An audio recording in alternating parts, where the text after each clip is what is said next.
بسم اللہ الرحمن الرحیم۔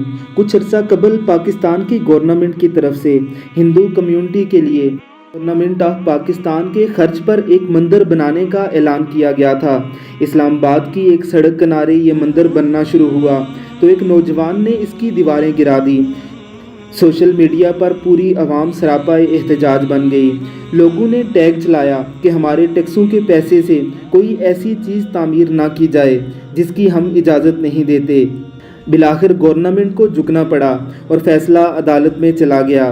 شہیر سیالوی اور دیگر نوجوانوں نے مطالبہ کیا کہ اسلام آباد کی اسی جگہ جہاں مندر بننا تھا وہیں پر بابری مسجد تعمیر کی جائے۔ اس بات کو نہ صرف سراہا گیا بلکہ سوشل میڈیا پر تقریباً ہر شخص نے ہی شیئر کیا، جس کے بعد سے اس حوالے سے کام ہونا شروع ہوا۔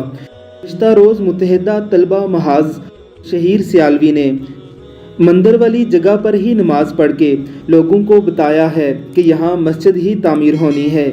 گورنمنٹ آف پاکستان کو بھی یہ باور کرانے کی کوشش کی ہے کہ وہ اپنی اس طرح کی اوٹ پٹانگ حرکتوں سے باز آ جائے۔ کوئی بھی اسلامی گورنمنٹ بتوں کی عبادت کے لیے عبادت خانے نہیں بنا سکتی۔ اللہ کی کروڑوں رحمتیں ہوں شہیر سیالوی اور ان کے تمام دوستوں پر۔ اللہ ہم سب کو بھی اس کام میں ان کا ساتھ دینے کی توفیق عطا فرمائے۔ آمین ثم آمین۔